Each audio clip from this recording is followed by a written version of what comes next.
history, technology is at the top of a growing list of Indian news and current affairs YouTubers.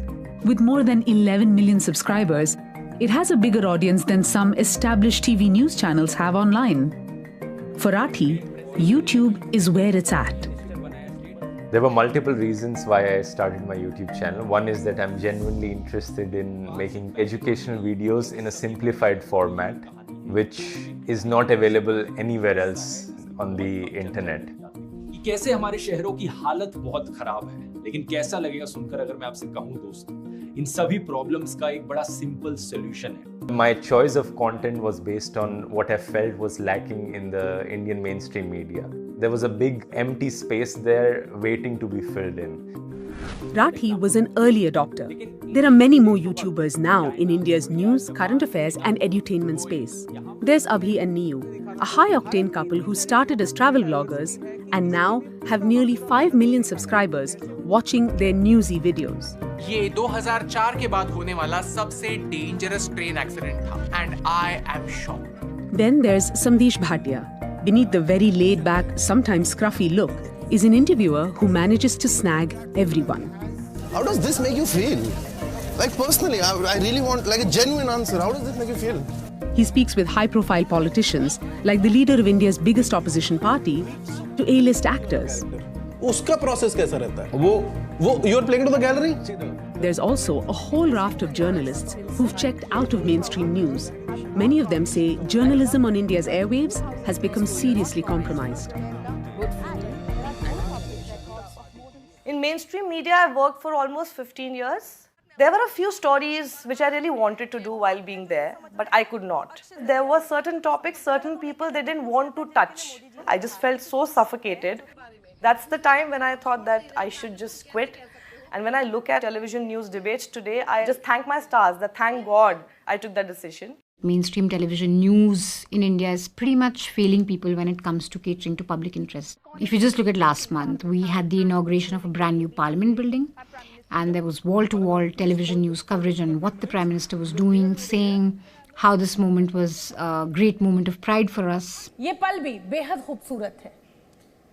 बिल्कुल, और आप देखेंगे कि प्रधानमंत्री एक विशेष प्रकार की शालीनता दिखा रहे हैं. That very same day, there was a protest very close to the parliament by female Olympic medal winning wrestlers who had accused the chief of India's Wrestling Federation of years of sexual harassment. And it so happens that this man is an MP from the governing BJP. But there was near total blackout on television about these women and the protest that was happening simultaneously. At that point, you had a lot of YouTube creators who did explainers on the issue, who highlighted the protest. Even we did one video at News Laundry. Wrestlers finally decide to march to Parliament. They are roughed up, detained. India's YouTube revolution was propelled forward by two transformative events. Most recently, there was the lockdown during the COVID pandemic. And 4 years before that, a mobile data bonanza in 2016. Jio will give the power of data to each Indian to fulfill every dream. In September 2016, one of India's most prominent industrialists, Mukesh Ambani, launched a new mobile service, Jio. It was a sensation. Users were offered 4 gigabytes of data free per day. Within 6 months, India was the top mobile data user in the world. 1 billion gigabytes of data per month compared to just 200 million pre-Jio. Then in 2020, when COVID struck and the country was in lockdown, video streaming got a boost. Netflix, Amazon Prime, Disney Hotstar all saw the benefits. And so did YouTube. In the past year, 2 reports, one by a New Delhi-based think tank, the CSDS, and another by the Oxford-based Reuters Institute, have documented a steady increase in the number of Indians turning to YouTube for their news. So many that the government of India has begun to pay attention. Piyush Goyal, sir, how are you? Top of the world. I'm very excited about this particular conversation. This past month, one of the country's biggest YouTube and podcast creators, Ranveer Allahabadia, filmed a series of interviews with members of the government. It's one of the first campaigns organized by New Delhi with a YouTuber. A clear play for a younger audience and younger voters.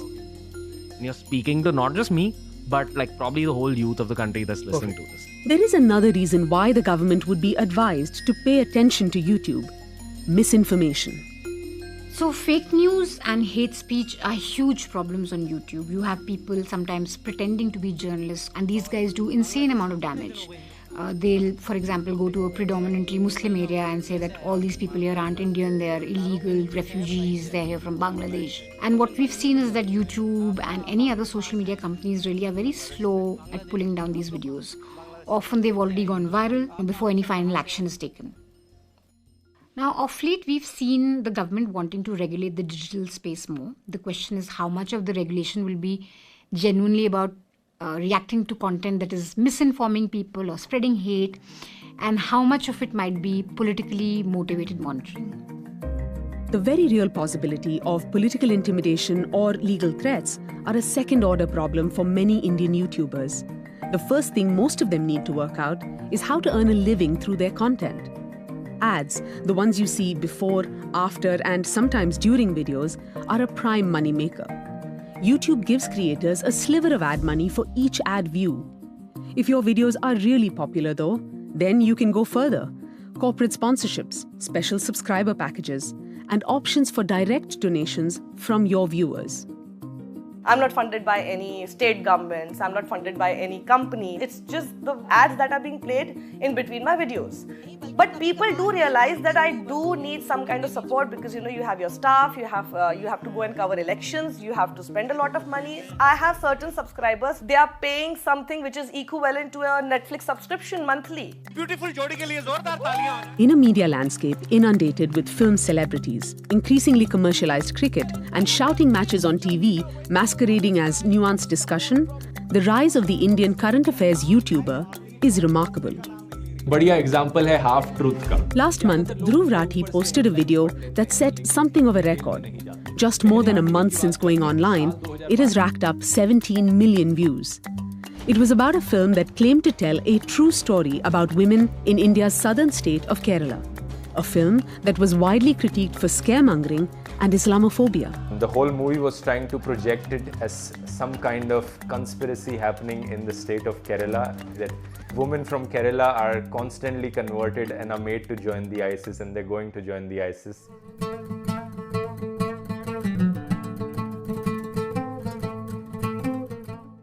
So all that I said in my video was that whatever was said in the movie is not factually accurate. This is the real data, and this is the wrongful fact that the movie has been alleging. पूरी की पूरी propaganda फिल्में बनाई जा रही हैं लोगों को बहकाने के लिए. Later, I think a few days after the release of my video, the Supreme Court of India actually